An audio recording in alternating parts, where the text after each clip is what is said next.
way to victory. Alam natin na tayo ay mananagumpay. Sabi ng Romans 8:37, we are more than conqueror. Kung tayo ay mananagumpay na, paano tayo pupunta doon sa tagumpay natin? Paano natin yan malalaman?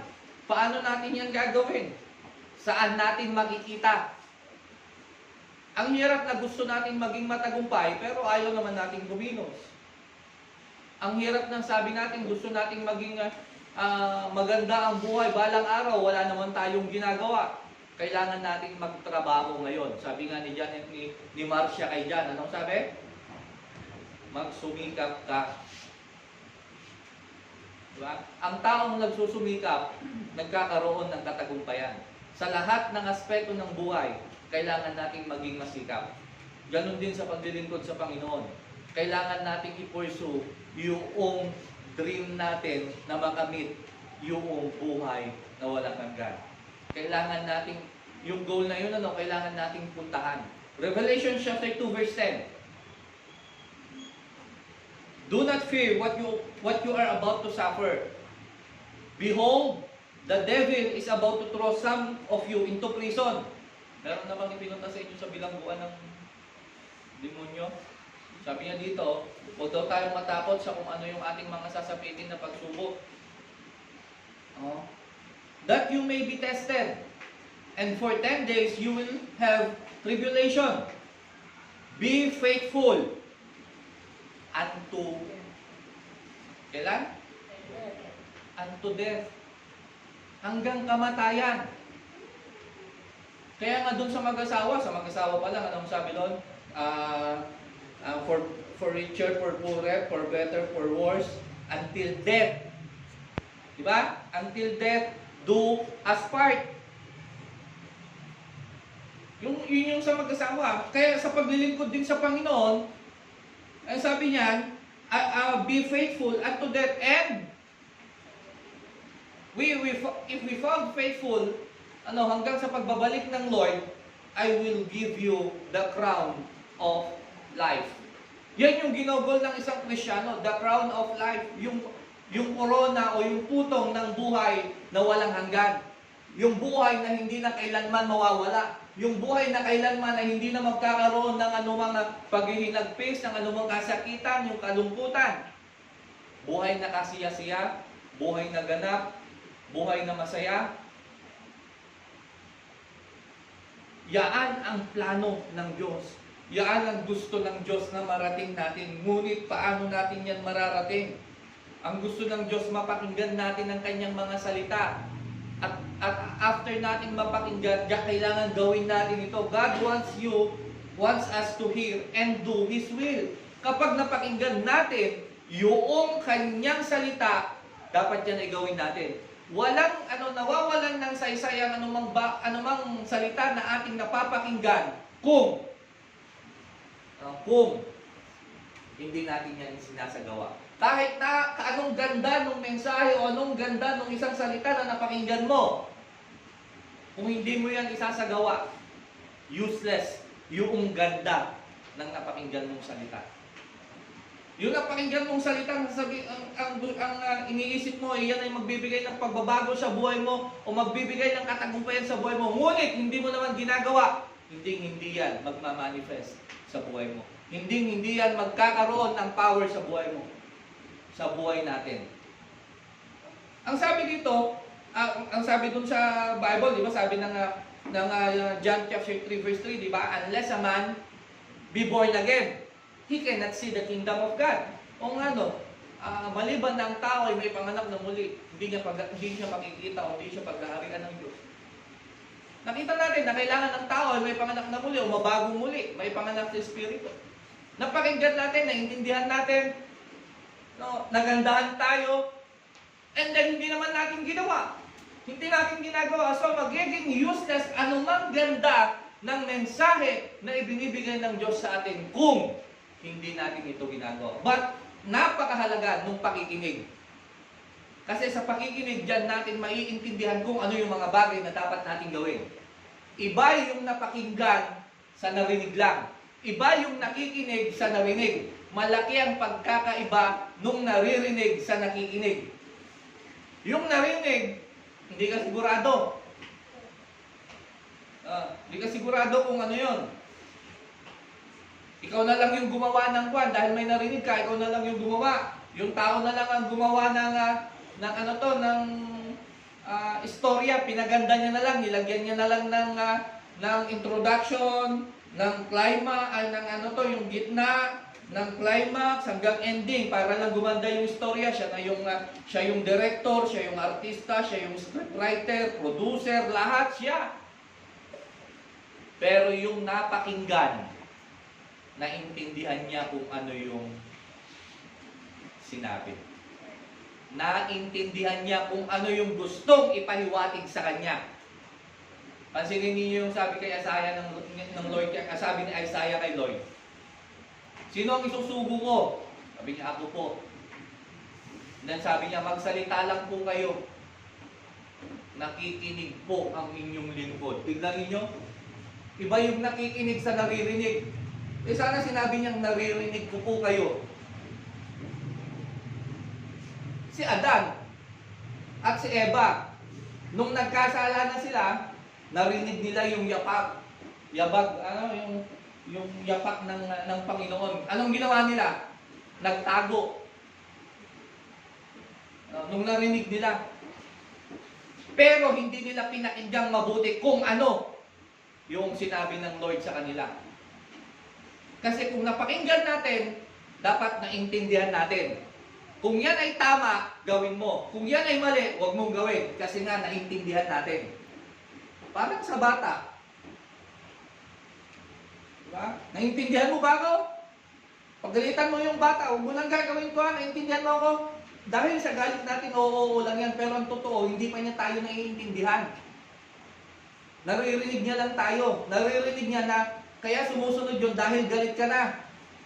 Hindi dahil dun sa sinasabi mo, kundi dahil dun sa lakas ng boses. Pero subukan mong magalit dun sa bata na kahit yung galit na galit ka na, mahinahon yung boses mo. Nagagalit na ako sa'yo. Ay, tatawanan ka lang yan. Papalutin kita.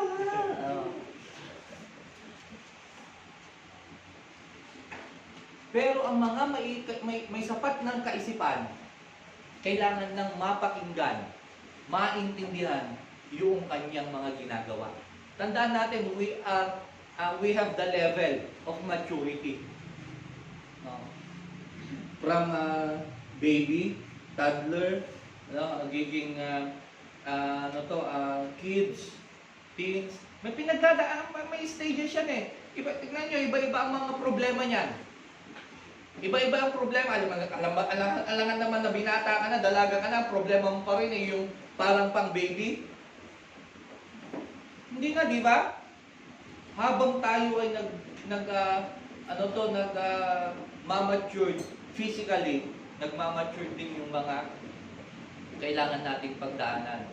But lahat ng pinagdadaanan o pagdadaanan natin, merong kasagutan. Ang kailangan lang natin mapakinggan yung kasagutan na yan na meron tayo. James chapter 1 verse 22 to 24. Do not merely listen to the word and so deceive yourselves.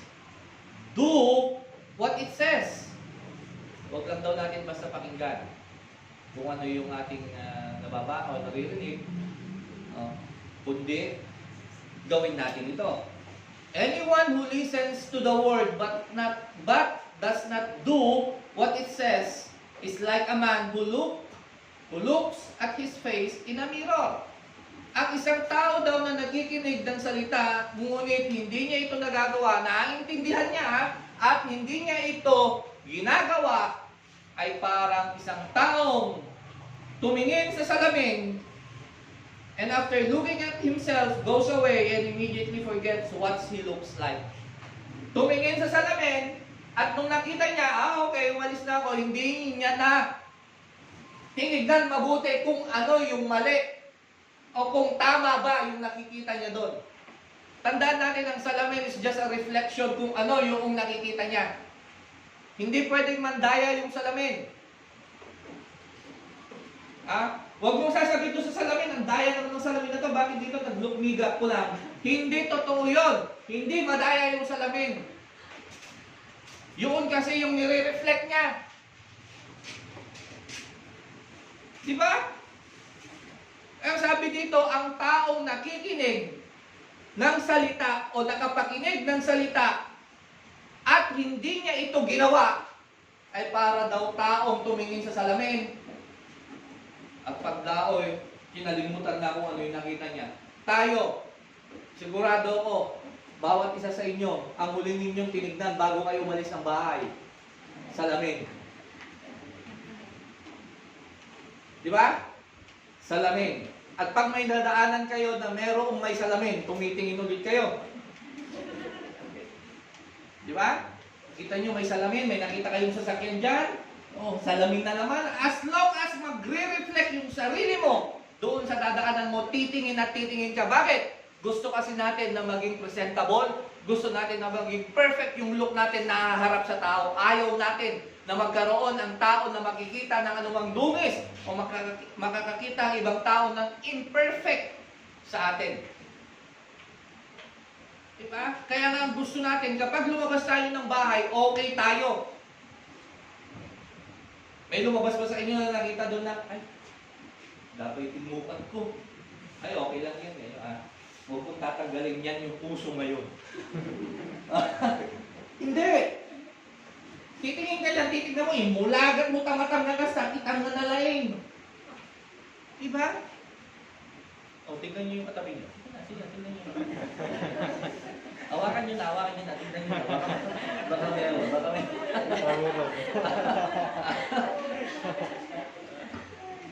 Diba?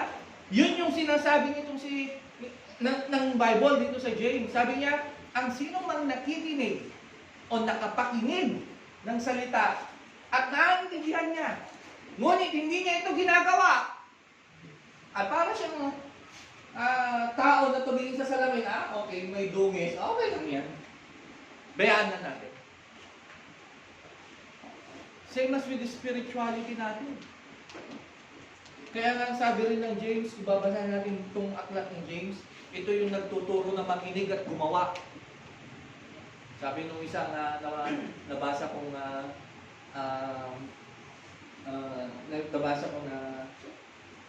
book, sabi niya, si James daw is Mr. Hear and Mr. Do.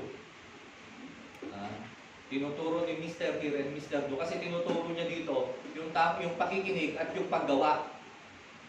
Ang sabi din niya, sino mang nakakaalam ng tama at hindi ginagawa, nagkakasala. Akala natin kasi ang pagkakasala lang yung hindi gumawa ng tama. Maging yung bagay daw na tama at hindi natin ginagawa ay isang pagkakasala. O tignan nyo, kaya nga napakahalaga ng pakikinig. Ang sabi ng Romans 10:17, faith comes by hearing and hearing by the word of God. Hindi tayo magkakaroon ng anumang pananampalataya kung hindi natin napakinggan. Pero ang sabi rin naman ng James, ang pananampalatayang walang gawa, patay.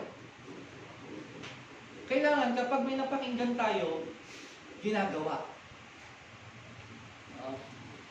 Ang napakinggan ko, mali yung ganito. Daw, sabi naman ni Pastor, gawin. Huwag mong gagawin. Kaya nga, may gagawin ka pa rin. Kapag halimbawa ang mali, wala kang ginawa. Pagka ang isang mali ay hindi mo ginawa, may ginagawa ka. Nakuha nyo? Ang isang bagay na alam mong mali at hindi mo ginawa, may ginawa ka na. Ano yun? Ginawa mo yung tama. Huwag gawin yung mali. Kasi kung sinabi mo na gagawin ng lahat ng napakinggan, sinabi ni Pastor, mali yung ganito, bawal yung ganito, pero kailangan kong gawin. Hindi ganun. Kaya nga sabi ng Bible, sabi rin ni James, kung sino nakakaalam ng tama, hindi ginagawa, nagkakasala. Kaya si Mr. Do, Mr. Hear and Mr. Do, kung si James, nagbabala na. Sabi niya, ang mga taong nakikinig at hindi ginagawa, parang tumingin sa salamin na nakita, nagulo-gulo yung buhok niya, okay lang yan. Aalis na ako. Natingin na hindi pantay yung kilay niya, No, yung isa nakapababa, yung isa pag ganon, hindi pantay, dapat parehas na pag ganon. Yung isa pag ganon lang. Yung isa na pag ganon, parang hindi pantay. Eh, ganon din daw sa spiritual. Kailangan nating tingnan. Baka naman mamaya, yung merong ano yung tawag dito, yung scan machine, pagka makikita yung physical at yung spiritual ng tao, baka makikita ang lusog-lusog natin dito, itong spiritual natin, malnourished. Hindi pantay, hindi tugma. Revelation 2:11, ang sabi niya, he who has ear to hear, let him hear. Ang sino mang may pandinig ay makinig. Bakit sinabi ito ng Bible? Ang sino mang makinig, ang dami sa Bible na masasabi na mababasa ninyo dyan, na ang sino mang makinig ay makinig. Ang sino mang may tengang pandinig ay makinig. Kasi ang daming may tenga, hindi nakikinig. Kaya ang sabi niya, ang sino mang may pandinig, makinig. Maraming tao hindi interesado doon sa salita ng Panginoon, pero interesado doon sa istorya ng kapitbahay. Di ba? Lalo nagkakadikit ni Balay. Ang kanatakir eh, sabi nga doon sa anak niya, bakit? Yung tenga niya, natatanggal itong dito, natatanggal sa pagkakadikit. No, lumalabas na gano'n, no? Parang nagiging yung yung nilalagay na gano'n sa megaphone, yung malaki na gano'n, no? Mas malaki pa. Yung sa pasayaw, yung mga gano'n, yung lalayaw. Nagiging gano'n yung tenga niya. Para sobrang laki, napapakinggan lahat. Interesado doon sa love life ng iba. Pero sa relasyon ng iba interesado, pero sa relasyon niya sa Diyos hindi interesado. Amen. Amen. Bagayo man tabagiyo, hanya siya ajay.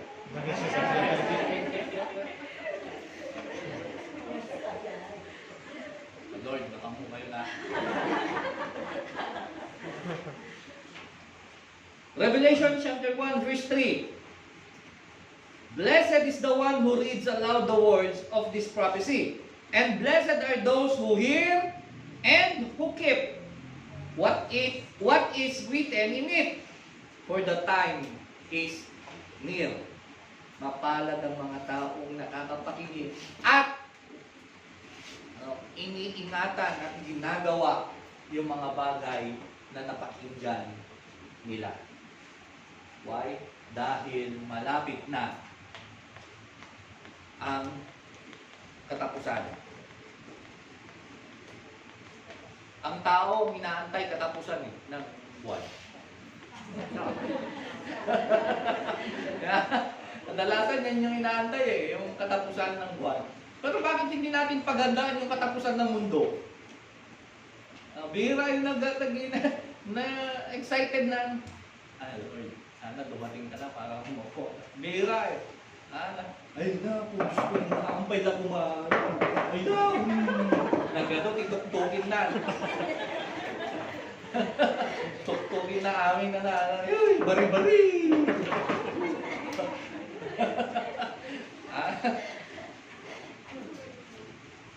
Sa buhay natin bilang isang Kristiyano, hindi mawawala ang anumang uri ng trials.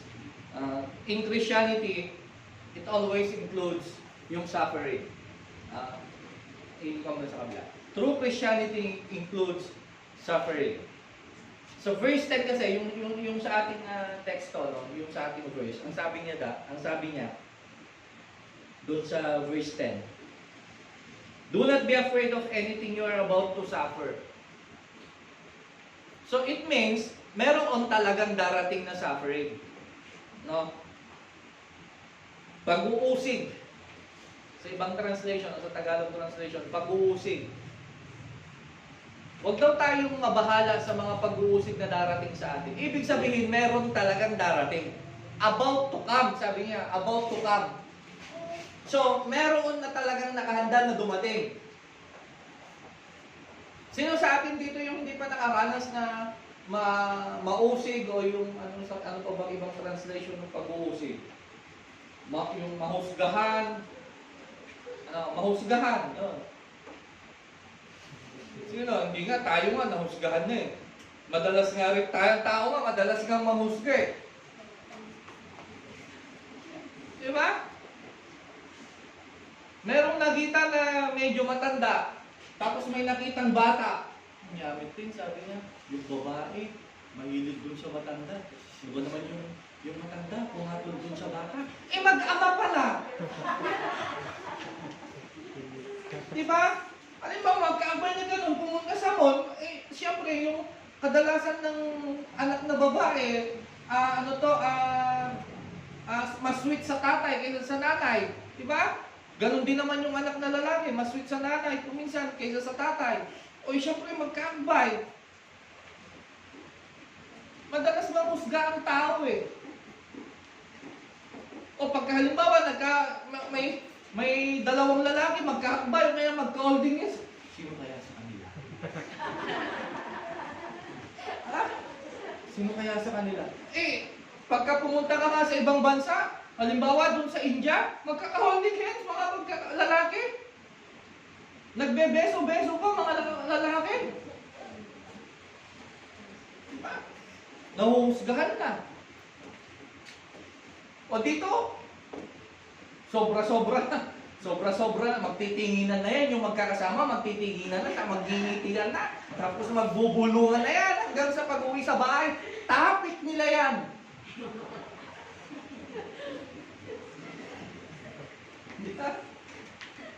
O dito lang, pagka yung babae nakapayong mainit, okay lang. Pero pag yung lalaki ang nagpayong pag mainit,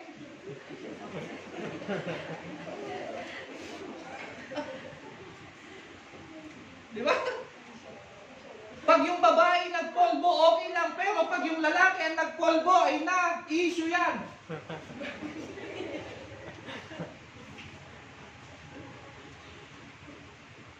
Pag yung lalaki ang naglagay ng lip gloss, issue yan. Pero pag babae, okay lang. Eh nung nasa Korea ako, nagli-lipstick din ako eh. Nagli-lip gloss ako, may hawak-hawak pa ako. Kapag na. Eh bakit? Pag hindi ko ginawa, puputok yung mga labi ko doon sa winter. Pag winter, nasubukan ko rin doon mag-foundation. Bakit? Nagbibitak-bitak yun. Kailangan mo. Gaganon kami sa salamin. Tapos,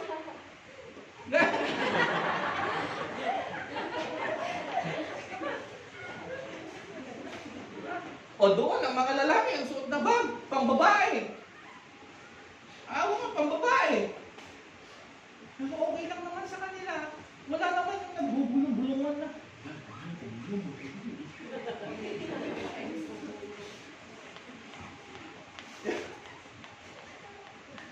Dito lang, pag may medyo umangat na buhay na kamag-anak, kung ano-ano na yung pinagsasabi.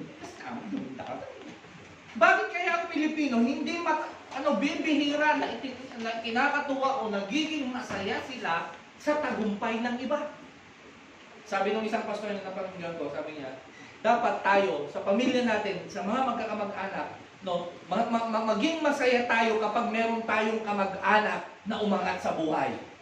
Bakit? Malay natin, dumating yung panahon ng trahedya o ng hindi naasahan, meron tayong matatakbuhan. Kasi sa anuman ang gawin natin, ang kamag-anak ay kamag-anak, ang kadugo ay kadugo. Hindi natin yan maiiwasan. May kasabihan nga, blood is thicker than water pa rin. Mas patimbang pa rin ang dugo kaysa sa tubig. Pero maging mapalad, maging masaya tayo. Pero sabi niya, sa pagiging Krisyano, kasama yan. We are about to suffer. Iba't ibang suffering yung pinagdadaanan natin o pagdadaanan natin. What does the Spirit use to grow? His fruit in your life. Ano ba ang ginagawa ng banal na Espiritu para tayo ay mag-grow in our life? Anong ginagawa niya? Ang Bible, ginagamit yan for us to grow. But because it is the Word of God, the Bible. Ano pa? Prayer. Hindi ka mag-grow, hindi mag-grow ang prayer life natin. Ano pa? Ang church. Isa sa mga ginagamit para mag-grow tayo, ang church, yung pagpunta sa church. Pag-attend sa church. Yung naalala ko tuloy bigla, may napanood ako habang nagme-meditate ako dito, no? Tapos, after ako mag-meditate, napanood ko ito. Sabi nung isang pastor, galing siya sa China. O meron tayong kasama dito, ilang taon sa China nag-aaral. Nasa underground.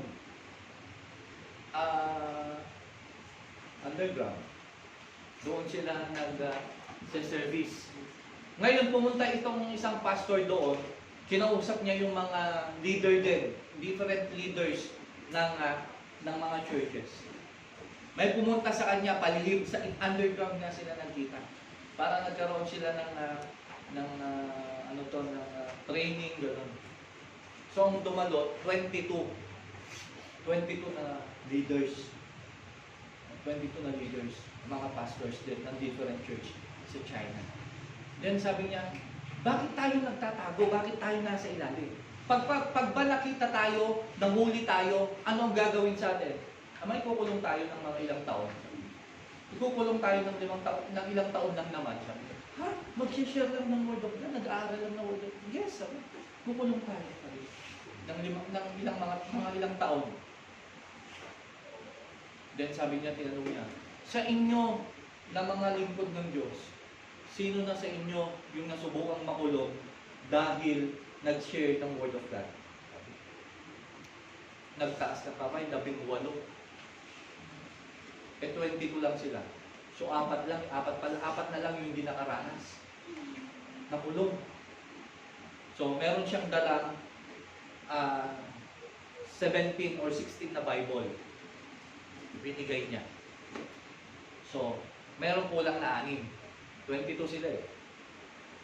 Tapos yung isang leader, nung napansin ng pastor, nung sinabi niya na yung babasahin, binigay niya na doon sa katabi niyang walang Bible. Napansin ng pastor. Sabi niya, nung natapos na kinausap, napansin ko yung Bible na binigay niyo sa'yo, binigay mo din doon sa iba, sa katabi mo. Sabi niya, oh, yes pastor, binigay. Kasi alam ko naman yung sasabihin. Na-memorize ko yung Bible na yun, yung chapter. Na-memorize ko yung Bible. Saan mo na-memorize? Nung nakakulong ako. Hindi ba't sa kulungan, bawal din ang Bible?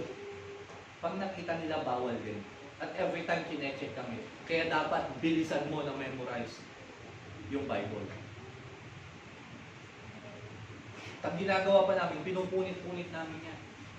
O kaya sinusulat sa papel. Kasi nabawal nilang makita na buo yung Bible. Then namangha yung pastor.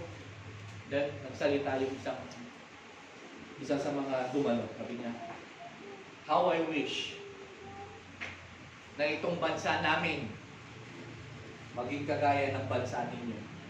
Can you pray for us? Na yung bansa na kami ay maging kagaya ninyo. Maging kagaya ninyo. Nang sa ganon, maging malaya kami na kumilos. Sabi ng pastor, hindi ko gagawin yan na ipag-pray kayo na maging kagaya namin. Nagulat yung nagtanong na ipag-pray. Kasi di ba, siyempre dapat yung pastor, pag-pray natin. Hindi ko ipag-pray na maging kagaya namin yun. Why? Bakit? Kasi doon sa amin, kayo dito, sabi niya, kapag ka nag-gather kayo ng gawain, ikukulong kayo, but nakakapag-gather pa rin kayo. Doon sa amin, malaya nang makapag-gather, wala kumaaten. Dito, pinagbabawalan kayong magbasa ng Bible, pero na-memorize ninyo ang Bible. Doon sa amin, malayang magbasa ng Bible anytime, anywhere, hindi nababasa ang Bible. Dito, Kahit nagtatago kayo, nakaka-attend kayo ng church. Doon sa amin, kabi-kabila ang church, hindi uma-attend. Ang lalapit na, hindi pa uma-attend. Hindi ko ipag-pray na maging kagaya namin, maging kagaya ninyo kami. Ang ipag-pray ko, maging kagaya namin kayo. Ang sabi ng pastor, totoo yan. Kung saan bawal, ang daming gawain doon. Nagulat din ako. Yung mga nagte-testimony na kasama ko nung nasa Korea ako, galing sila ng Saudi, talaga daw doon sila umaattend sa patagupan. May nagbabantay sa labas, underground. May nagbabantay doon sa labas. Pag may dumating, sasarado nila, hihinto sila. Pero nung nandun sila sa Korea, malaya na, hindi naman umaattend. Diba? So, sabihin nyo sa sarili nyo, hindi ako yun.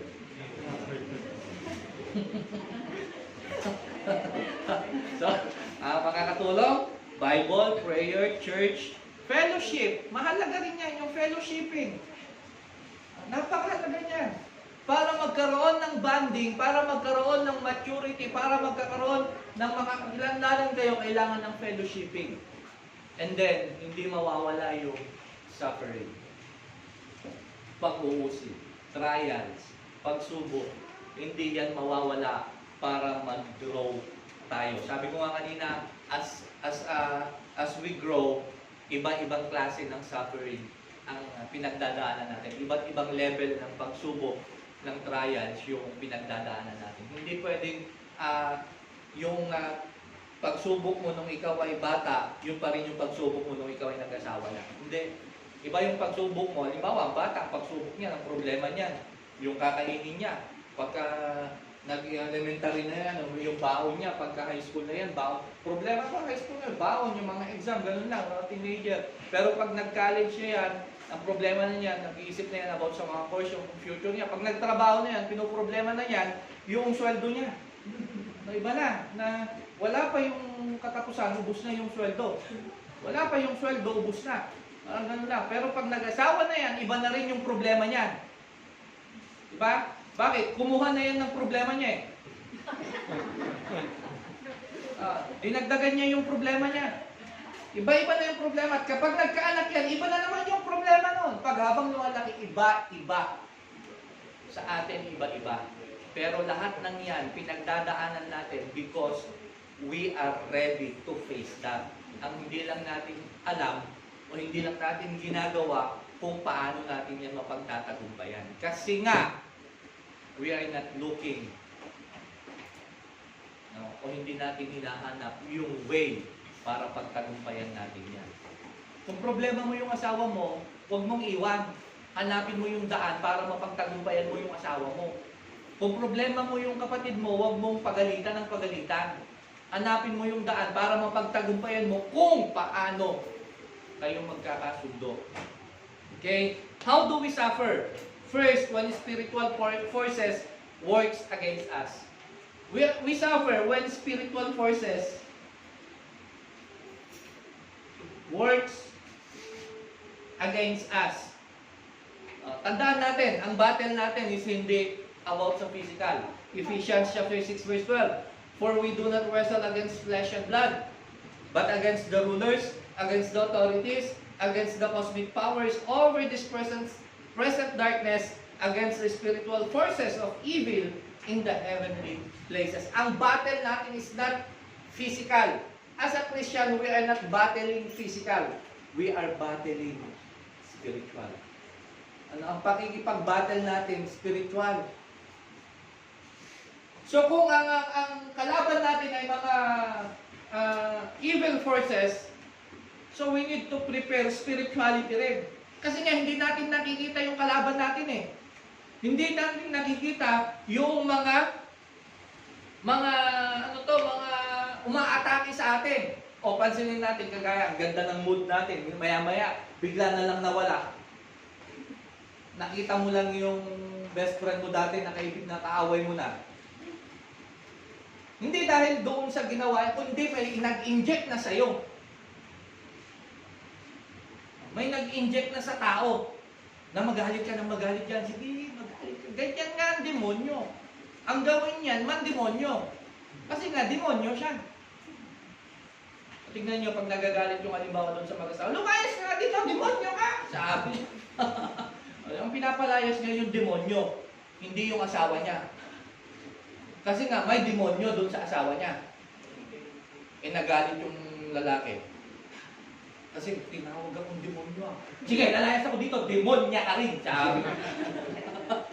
O di, nakakatakot yung mag-asawa, no? Demonyo tsaka demonya. Lalayas ako sa impyernong bahay na ito. Sinabi nung anak, saan ka nakatira? Sa impyerno ko. Tinanong ng teacher, no? Kasi yun yung narinig niya. Ha? Paano mo nasabi yan? Sino ba tatay mo? Demonyo po. Eh yung nanay mo, demonya rin po. Kasi nung nag-aaway sila, narinig ko kung sabi nung nanay ko sa tatay ko, demonyo. Sabi naman nung nanay ko, nung tatay ko sa nanay ko, demonya. Sabi din nung tatay ko, alis na ako sa impyernong bahay na ito. Tignan ninyo. Diba? So ano yung anak? Demonyito.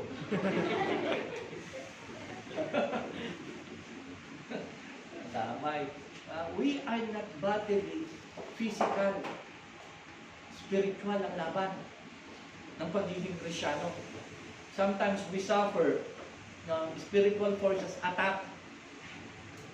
Yung gumagawa ng pag-atake yan para sa atin. Kaya tingnan nyo, when we are praying, minsan nawawala yung concentration natin sa prayer. Diba? Na-atake na ng kaaway eh. Minsan, pinag-pray mo yung na naka-focus kang mag-pray sa isang bagay, pero nawawala ka. Kasi nga may battle. Battle ng spiritual. So kung mahina ang spirito natin, paano tayo mananalo? Meron yung isang sa Matthew chapter 12 verse 43 to 43 yung tao na inalihan ng masamang spirito ng demonyo sa kanyang sarili. Pinalis ng Lord, pinalayas niya. Umalis. Yung demonyo, pag-alagala, naghahanap ng kanyang matatahanan. Naghahanap ng kanyang titirhan. Tapos nung wala siyang mahanap, sabi ng demonyo, babalik ako. Susubukan kong bumalik doon sa taong nilabasan ko. At pag nakita kong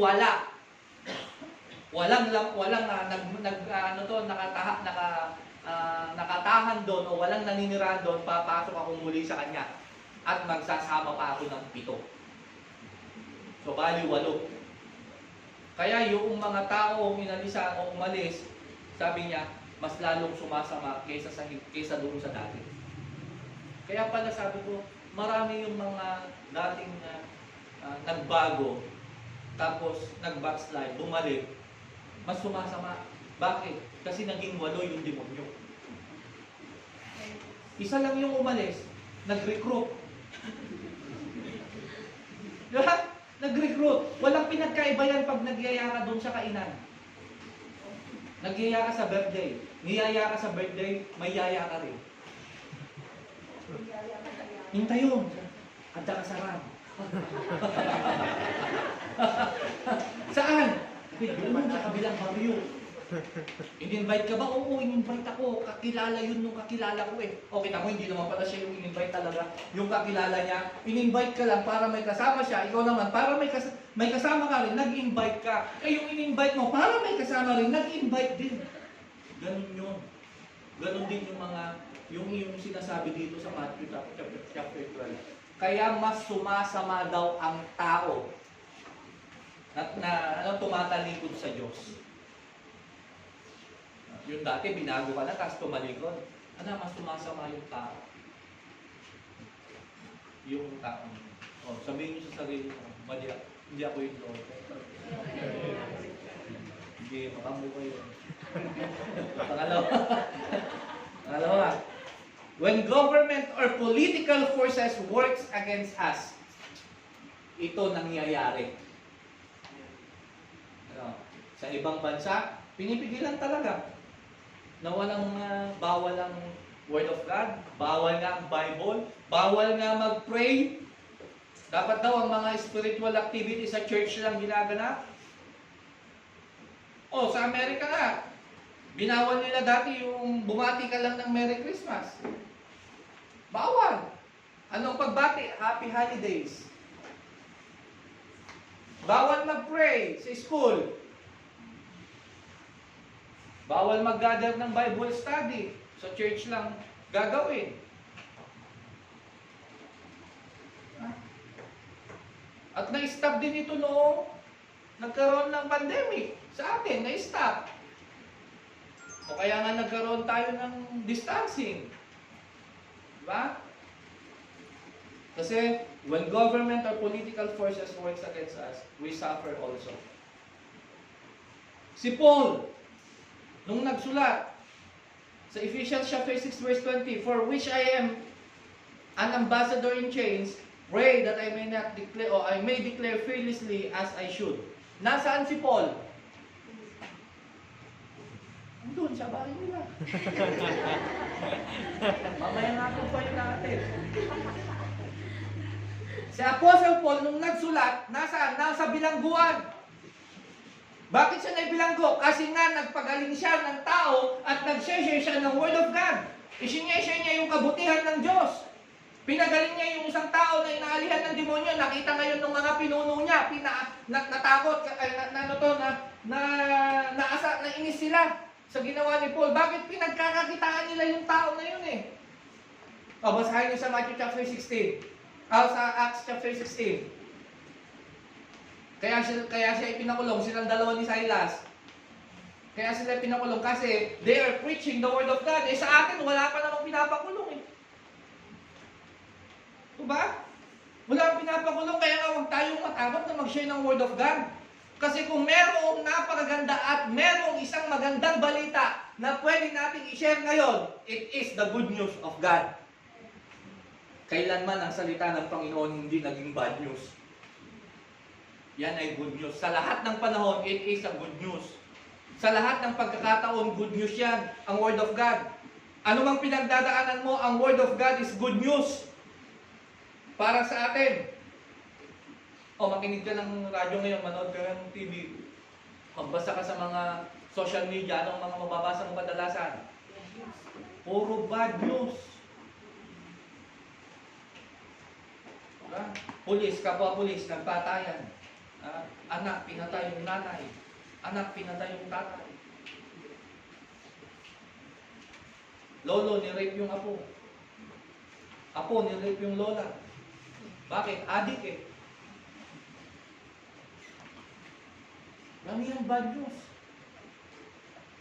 Ito, nung si Apostle Paul nangaral, ipinakulong. Tayo nga hindi pa pinapakulong. Tayo walang nagpapakulong.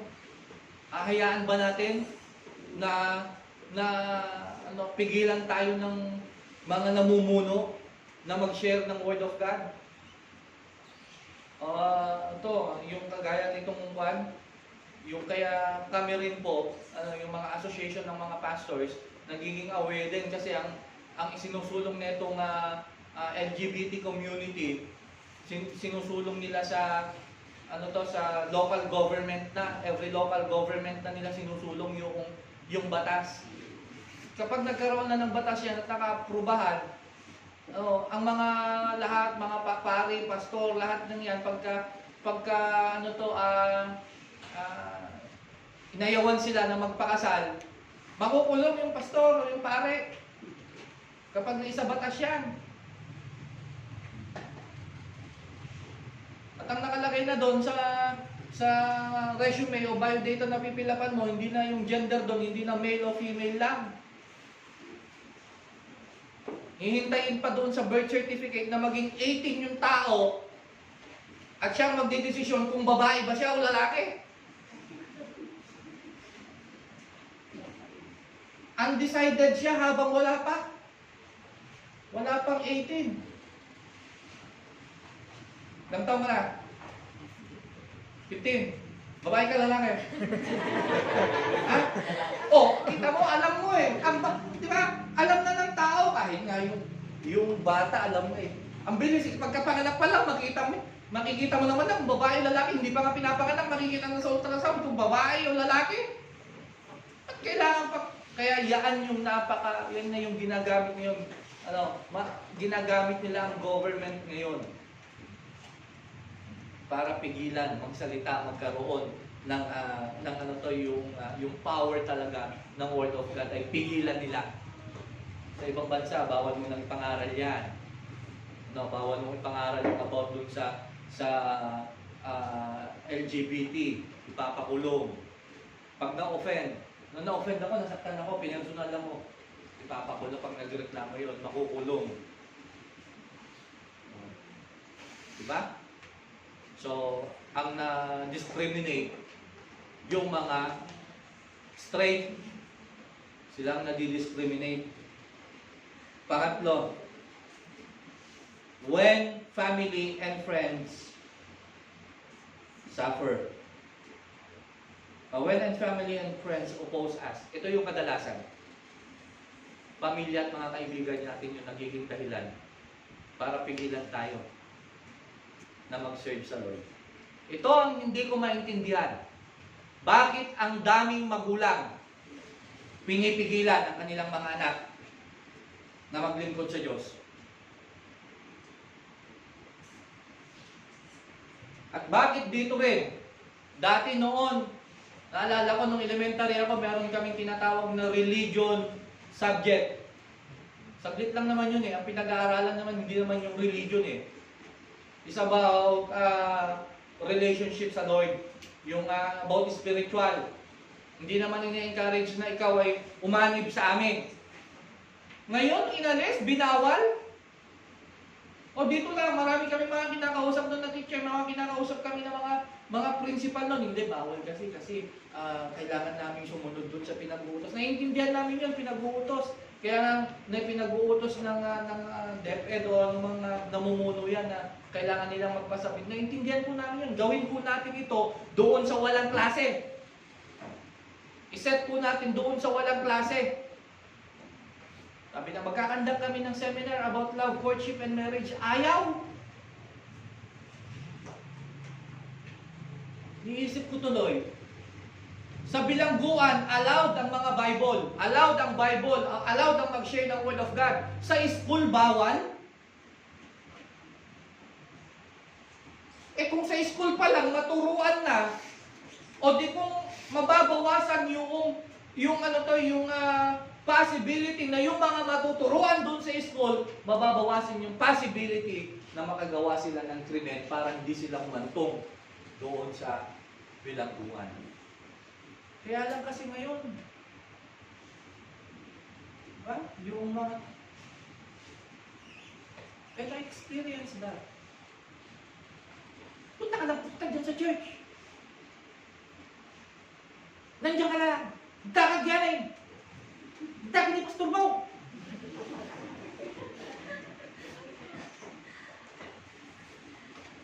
Tata, ag-message ka. Pastor, ayaw nyo man dyan na punta.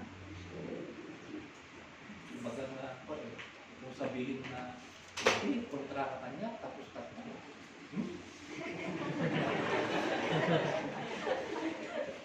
Diba? Kaya gusto kong sabihin na, umuna ka pa'y gamin ah. Diba? Umuna ka gamin. Mauna tayo, ang magulang ang naglilid. Pansinin natin noon. Sabado pa lang ng gabi, ang sabi ng mga magulang, matulog kayo ng maaga, bukas, linggo, magsisimba tayo. Ngayon, wala nang pakialamanan, karamihan, wala nang pakialamanan, makambo ka biyag mo, Domingo Tubigat, makambo ka biyag ko. Saan na? Busy. So, sabihin nyo sa sarili nyo, buti na lang hindi ako yun.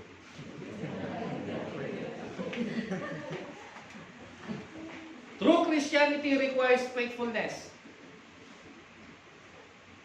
Doon din sa ating verse, No, sa Revelation chapter 2 verse 10, ang nakalagay dyan, sabi niya, be faithful unto death.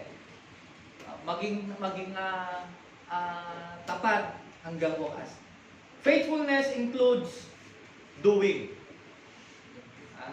James 1:22, but be doers of the word and not hearers only. Kailangan nating maging gawa, hindi rinig lang. Kadalasan nga yung sabi niya, kailangan natin ang gawa, hindi yung mawa. Madalas magsalita lang, di ba? Yung, ganito gawin mo. Alam mo yan, ganyan ang gawin mo. Ganito yung mga dapat mong gawin. Ang galing mag-advise. Ang galing mag-advise sa sarili. Tanungin mo, ginagawa mo ba yan? Hindi pa naman dumating sa akin. Hindi pa naman pinagdaan. Wala akong time, busy. Ikaw, mahahabang time. Mabuti yan, maganda yan. May mga nakausap ako ngayon. Sabi ko doon sa anak, sumama lang sa iyo. Kasi maganda naman yung pupuntahan ka. Alam mo palang maganda, ba't hindi ka sumama na yun? Hindi, anak ko lang yan, pastor. Yung anak ko na lang. Para pag ko na lang sabihin na pag pumunta siya sa langit, sa impyerno kayo. Gusto nyo? Siya na lang. May ano na lang. Okay. Pag pumunta lang sa langit, sabihin ba sila na lang? Baka sumabit-sabit kayo. Alam ko, urahin lang. Hindi pwede yun. Kakapit ka. Kung wala nung hindi makalipad dahil sa bigat niyo, isa lang yung pupunta sa langit, 10 kayo nakakapit. Pwede pati siya maiwan. Damay-damay pa. Nandamay pa kayo. Nandamay pa. Kaya, kailangan natin. Faithfulness includes waiting. O, tingnan niyo ha. Faithfulness includes waiting. Ulitin ko po. Faithfulness includes waiting. Hindi po waiting. Waiting.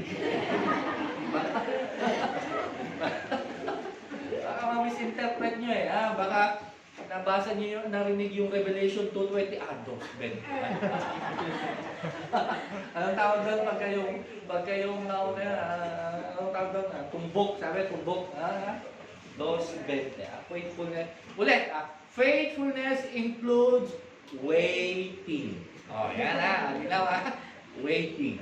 Psalms 27 verses 13 to 14. I believe that I shall look upon the goodness of the Lord in the land of living. Wait for the Lord. And habang nagwe-wait daw tayo kay Lord, be strong. Habang naghihintay, we need to become strong. And let your heart take courage. Wait for the Lord. Mahirap kasi yung naghihintay tayo na nanghihina tayo. Habang nanghihintay tayo, dapat mas tumatag tayo. Nang sa ganon, yung hindi tayo ma-out of focus. Kapag matibay pa rin tayo, kapag matatag pa rin tayo. Once na nanghina na kasi tayo, diyan napapasok yung temptation, diyan napapasok yung mga bagay na magiging kasiraan para hindi tayo mapunta doon sa victory natin. Okay, faithfulness also includes trusting. Psalms 25 verse 2. In you I trust, O my God. Do not let me be put to shame, nor let my enemies triumph over me. Pag nagtitiwala tayo sa Lord, sabi ng prayer niya, do not put us to shame. And I'm sure naman hindi tayo dadala ng Lord doon sa kahihiyan. O hindi tayo papahiya ng Lord. Because ang sabi niya, let my enemies triumph over me. At hindi rin dapat magtagumpay yung kaaway sa atin. Tandaan natin nito, if we are not allowing the enemy to overcome us, hindi siya magtatagumpay sa atin. Kaya nagtatagumpay madalas ang kaaway sa atin because we allow the enemy to overcome. O to triumph. O para talunin tayo. Because we allowed it. Kung hindi natin yan i-allow, hindi yan magtatagumpay. Why? We are more than conqueror. Tayo ay mananagumpay na. So don't allow the enemy to bypass No? Unahan, lagpasan, o pangunahan tayo. Dapat tayo ang magtagumpay kaysa sa kaaway. Huwag nating i-allow ang kaaway na mauna sa atin. Tayo ang dapat mauna. Siya ang dapat talunin. Christianity anticipates life eternal. Doon pa rin sa ating verse, I will give you the crown of life. So sa mga ito yung dapat daw natin inaantay. Ito yung dapat na ginogol natin. The crown of life. I will give you the crown of life. Everyone that remains steadfast will receive a greatest gift, or the greatest gift. Ano yung greatest gift na yon? Yung crown of life, o crown which is life. Yan yung inaasam natin. No? Kaya tayo naglilingkod, inaasam natin yung crown of life. The crown which is life. James chapter 1 verse 12. Blessed is the man who remains steadfast under trial. Mapalad daw ang mga taong nananatili pa rin tapat kahit sila ay sinusubok. For when he has stood the test, he will receive the crown of life, which God has promised to those who love Him. Mapalad ang tao na kahit hanggang sa wakas, o kahit sinusubok, ay nananatili pa rin tapat hanggang sa wakas. Madalas kasi ang sarap maglingkod. Nakaka-enjoy maglingkod. Madalas kasi in mood tayo na maglingkod when we receive blessing. But when we suffer, madalas nagiging bumabagsak tayo. Nawawala kasi tayo doon sa pagiging steadfast, pagiging steady dahil doon sa suffering. But the word of God says, no, blessed is the man who remains steadfast under trial. Ano mang pagsubok, kapag napagtagumpayan natin, magiging mas masaya tayo. Mas magmamature tayo, mas mag-grow tayo, mas makikita natin ng presence ng Lord sa atin. Sabi mo nga, ang relasyon hindi tumatagal dahil perfecto sila parehas. Tumatagal sila dahil kahit anong pagsubok, magkasama nila hinaharap. Ipinagkakatiwala nila sa Lord ang lahat. Sa mag-asawa, sa magkarelasyon, wala namang magkarelasyon na hindi dumaan sa pagsubok. Lahat yan dumaan. Lahat yan merong pinagdaanan. Pero bakit tumatagal? Kasi magkasama nilang hinaharap yung pagsubok. Higit sa lahat, nananatili sila sa Panginoon. At Panginoon, kapag nanatili tayo sa Kanya, mananatili rin siya sa atin. Diba? Sabi ng Bible, if you abide in me, and my words abide in you. Tingin mo kung anumang bagay, nais mo, pagkakaloob mo. So, pagkakaloob na, hingin natin na magkaroon ng kasagutan yung ating panalangin, yung ating mga problema, pagkakaloob mo. No? Tandaan po natin, ang gusto ng Lord, maging victorious tayo. Ang gusto ng Lord, magtagumpay tayo sa lahat ng ating gagawin. That is the plan of God. And that is the will of God sa atin. Hindi man natin alam kung saan pumunta, manumbalik tayo sa Diyos. Sasamahan tayo ng Lord papunta doon sa ating mga katagumpayan. Amen? Palapakan natin ng Lord. Tayo na natin tumayo. Tayo manalangin. Dakilang Diyos, salamat po. Salamat po, Panginoon, sa ibinibigay mong katagumpayan sa amin. Salamat sa pag-ibig mo, Panginoon, Dahil kami, O Diyos, ay patuloy mo na ginabayan, patuloy na hanggang sa mga oras na ito'y nakatayo, patuloy na nagpupuri sa iyo.